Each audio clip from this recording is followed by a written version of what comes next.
Yo, what's up guys? Hope you're having a fantastic day. So today what we're going to talk about is the model, which is the foxhole that we've been making in the modeling series. So in the last video, we saw that the foxhole was a little bit too small to cover the terrain hole that we made. In this video, we're going to increase the size of the foxhole, just the sides, not the hole itself, but the sides, just to cover the terrain hole that we're going to make with the sculpting tool. And it should be a pretty quick process.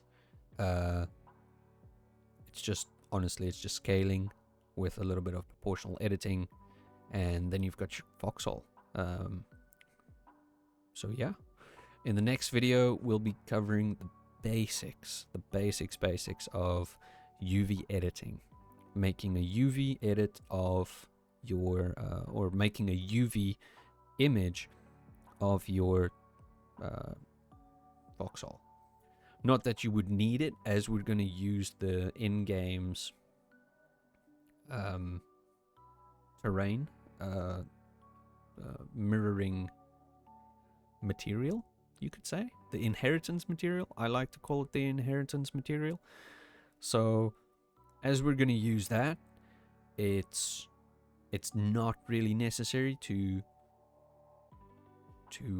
what's it called, to texture the model, but UV unwrapping is well, it is a little bit important, as it tells the infusion engine where to place the texture and where to cut things and so on and so forth, so that you don't have stretching on certain parts of your model.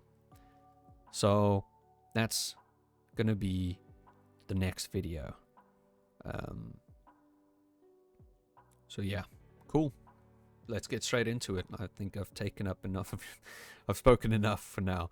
So on the right hand side here, we're going to select these three, delete them. The reason why is we only wanted to delete one of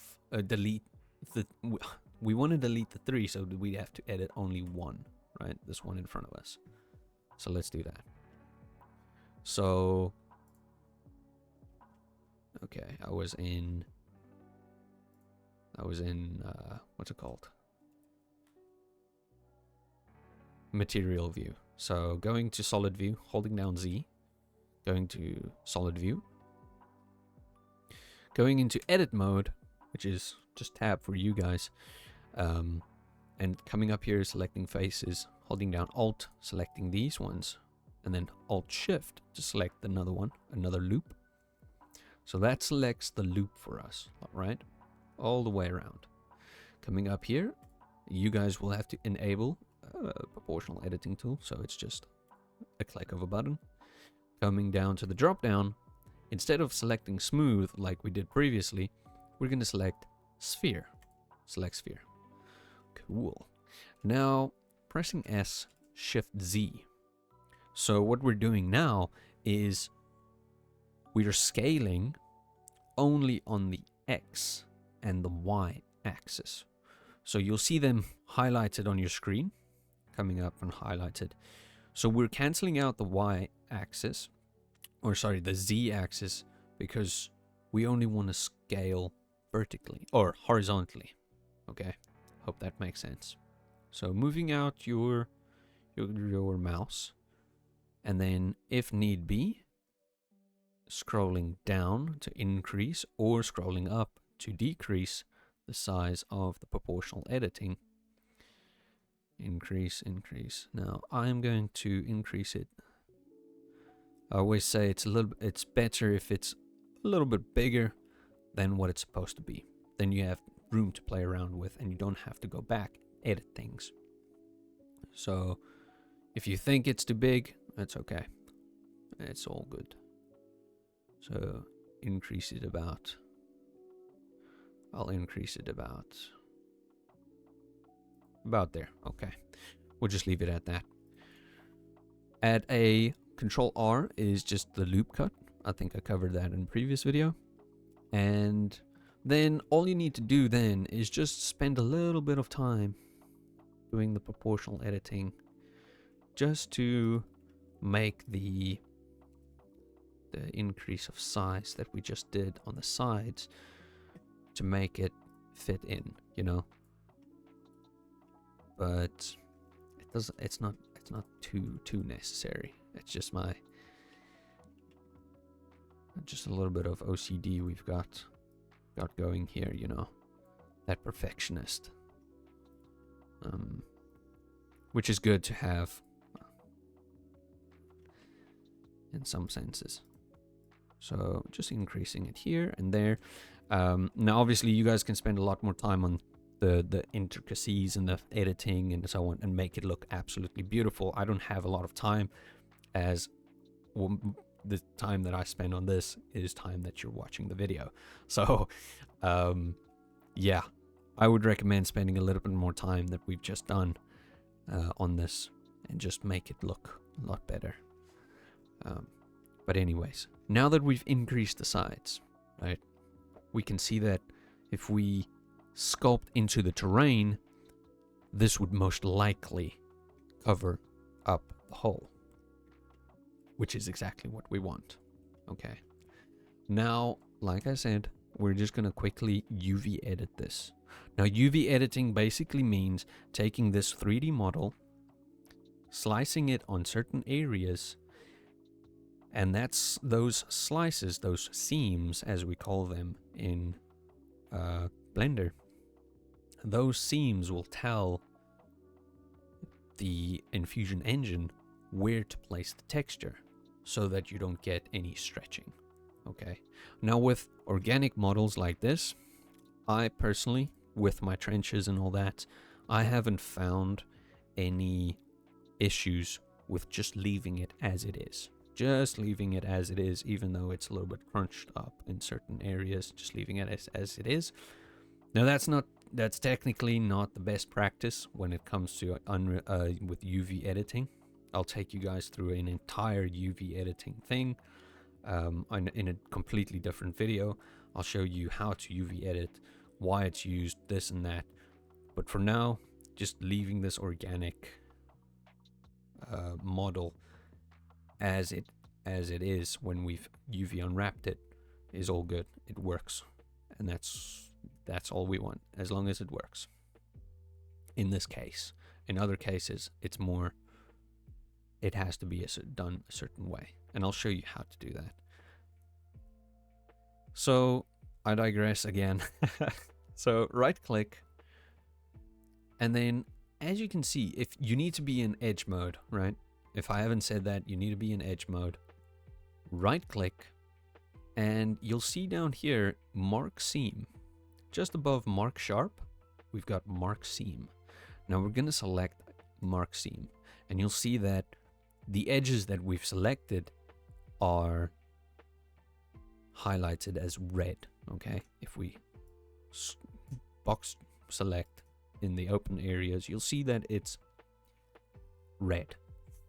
Now, what this means is this red area is where we'll take a scissor and cut along the red area to remove the to make the 3D model a 2D image. Okay, that's UV editing for you, making 3D into 2D. So we need another cut just going vertically as well. So right click, mark seam.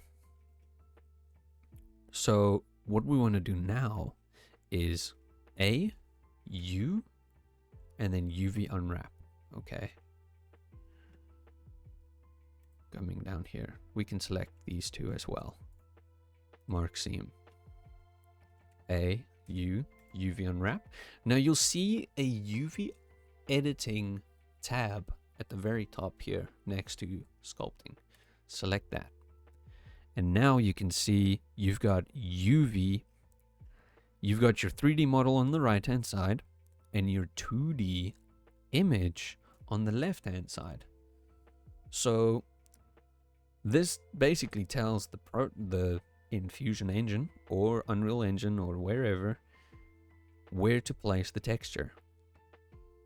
so that you don't have any stretching going on, right? So this is not too bad. This is this is not too bad. My trenches are a lot worse, and they've come out fine. So this is not too bad. Anyways, now that we've got this UV unwrapped, like I say again, just one more time, I'll explain the UV editing and all the intricacies in a different video on how to use it and how it's done and so on and so forth. I'll do an entire project about it. But for now, this is fine. Coming back to here, Control S, save. And now we've just got one. We need 4 of these. So Control Shift D, Shift D, Shift D. Okay. Double click, rename this to LOD1. Double click, rename this to LOD2. And remove LOD, the underscore LOD, pressing arrow up and putting a UTM underscore in front of the foxhole. Okay. If I'm moving a little bit fast on this, I did cover this in the previous video on how to properly set it up, so on and so forth. So I'm just going to move a little bit faster to keep it under 20 minutes, just for your guys' sake. I don't want to keep you long. So with the UTM, what we want is we want to add a modifier, which is a decimate modifier. And here we'll just say 0.1, and we'll leave it at 0.1. Okay. Coming up here, adding another decimate modifier, and here we'll do decimate 0.3, and coming up again, add a decimate modifier to LOD 1, 0.6. So it was 0.3, 0.6, and then normal, and then 0.1. Cool. Perfect. There we got it. We've got it set up perfectly. Now all we need before we export is colliders. We need to set up the collider. Now, in the last video I also covered this as well. I'll just go over it again. Game mode material. You will have to have Unreal Infusion Engine launched for this to work. It will not work if it's not launched. It has to be launched, even though it's just in this little viewport. It will have to be launched. Then we go to game material, which is dirt, and then layer preset terrain. Cool, fantastic. And you'll see it lights up as a pink material, as the Infusion Engine, I would assume, takes pink and then recognizes it as dirt or terrain or whatever. So yeah, that's perfect. We've got it set up, and that is what we want. So Control S, save. Excuse me. Selecting the model, and only the model, making sure that it's only selected, from all the way from LOD0 to UTM underscore foxhole. File, export, FBX. Selecting empty, armature, mesh, other, custom project, custom properties. Select object properties. Unselect animation. Unselect leaf bones. Those are important. And then obviously you want to save it to an area where you will remember to find it. I think it's obvious, but I've been stupid previously and saved it to somewhere. I couldn't find it again, so I had to redo it. But anyways, export it to this area or wherever you want to export it to. Cool, now it's exported. Going into Infusion, coming to your custom models folder. It's always nice to make a custom models folder so that you know where things are. Coming to the foxhole one, and let's import this. Now, I went into right here, export or import. Cool. So what we've got here is we've got our model, which is imported. Cool. We can have a view. We can see that we've got 3 LODs. So LOD2, this amount of vertices, LOD1, this amount of vertices, and LOD0 as this amount of vertices. So that's pretty cool. Now we want to go into our world, launch our world.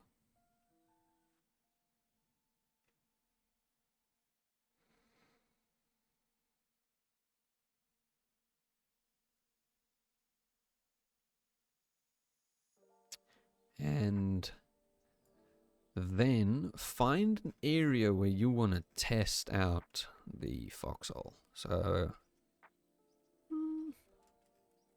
I'll honestly just take anywhere currently.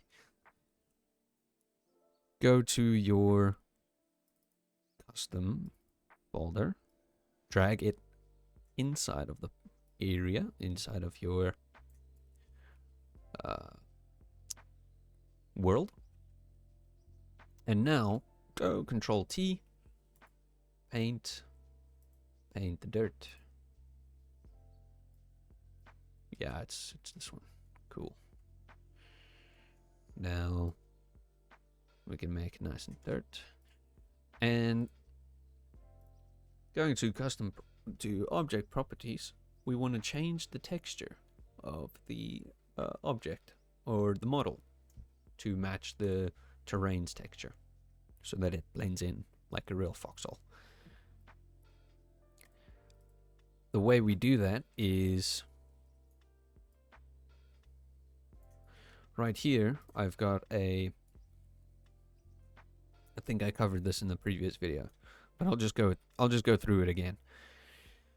We've got an embankment right down here, this green one. I'm going to select this, right click. So you can select the magnifying button and it will take you straight to where that is. So selecting it, boom, it will highlight it as well, which is pretty cool. Right click and duplicate to your project. It will duplicate it and you apply the duplicated one, which is in your project. Yours will be saved to common, materials, and boom.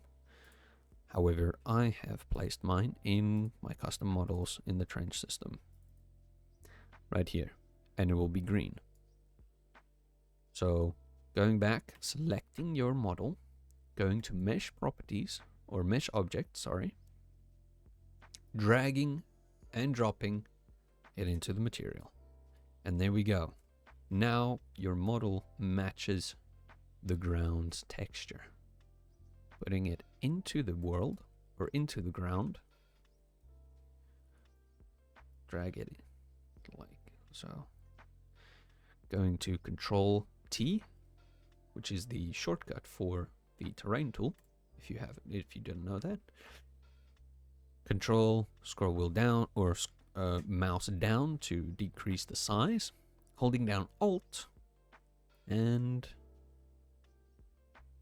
waiting for that. Holding down Alt and going in to the terrain. Okay. Pressing 3 for smooth. So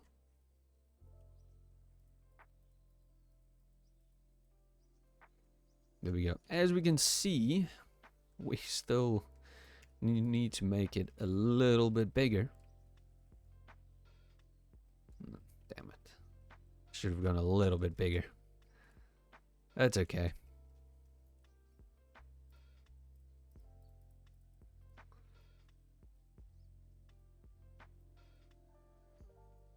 But anyways, at least you guys know now how to take it back, make your edits, and bring it back in.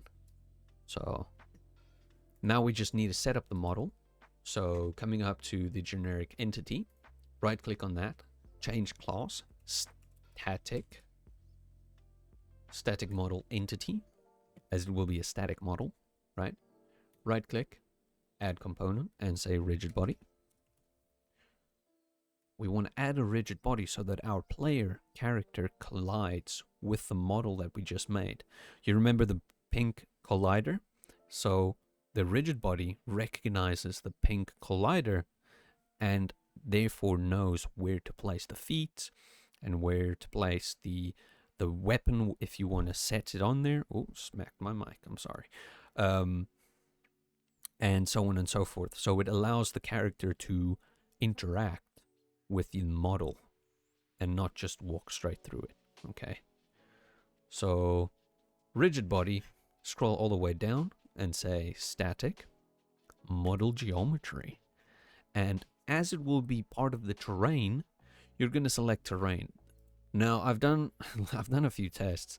The reason we select terrain is if a vehicle drives over this foxhole, the wheels think it's a terrain, so it drives straight over it without colliding with the model. It's weird. If it's not selected, you just drive straight. It's as if you drive into a wall. I don't know why it does that, but it's as if you drive into a wall. Now, it could be a bug, or it could not be a bug, but this is the way you do it.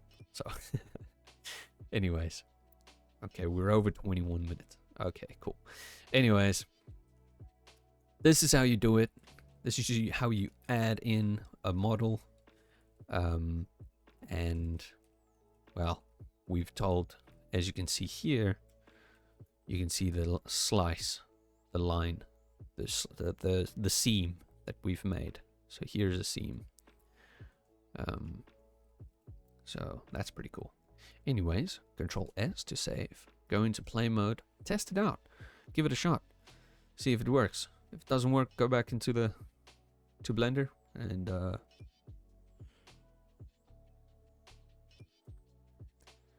I've got 0 FPS. That is fantastic. I think I know why though. I've got Unreal Engine launched. There we go. That should fix the issue. Okay. Cool. Alrighty. So we're in the world. We've got our foxhole, and we can enter the foxhole, and we can place our weapons on the foxhole side. Cool. And if we shoot the foxhole, it kicks up dirt as well, which is cool. That's what we want. So the collider is working. And can we go out? Yep, we can go out. Cool.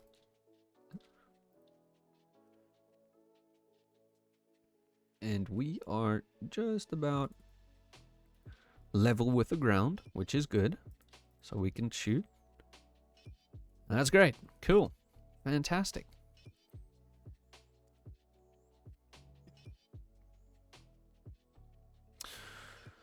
So, I have taken up enough of your guys' times. What we've done in this video, increase the size of the model, put it back into the infusion, tested it out.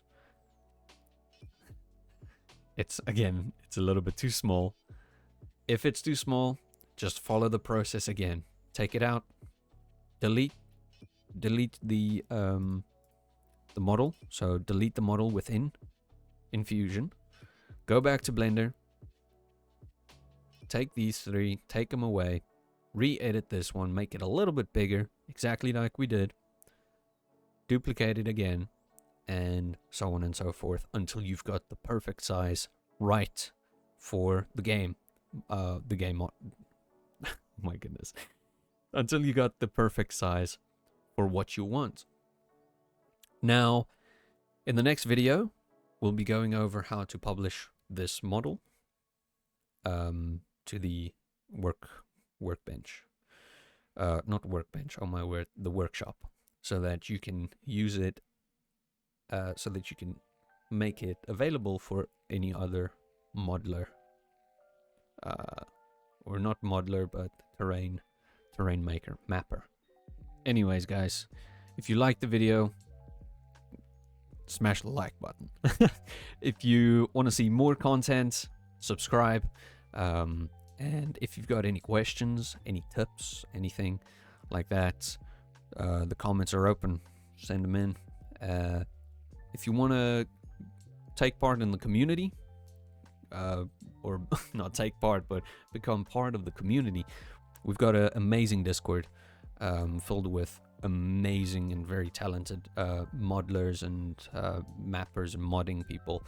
So hop in there, ask questions, become more enlightened. If you want to brag and show off what you've got, we've got an entire map section where you can show off your maps. And it's not just for maps, honestly, it's for anything. If you've got an amazing model and you want to show off, or if you want to have a bit of constructive feedback, pop it on there. Be like, hey, I need some help. What would you recommend? And the community is very supportive of each other, and that's what it's built on. It's built on support. So yeah, anyways, guys, if you would like to support me, I've got a Patreon and a PayPal if you're thinking about it. And also, again, thank you for the people that are supporting me and have supported me in the past. You guys are amazing. And all the subscribers, you guys, and the viewers, you guys are amazing. I do this for you guys. I love doing it, honestly. It's a passion of mine.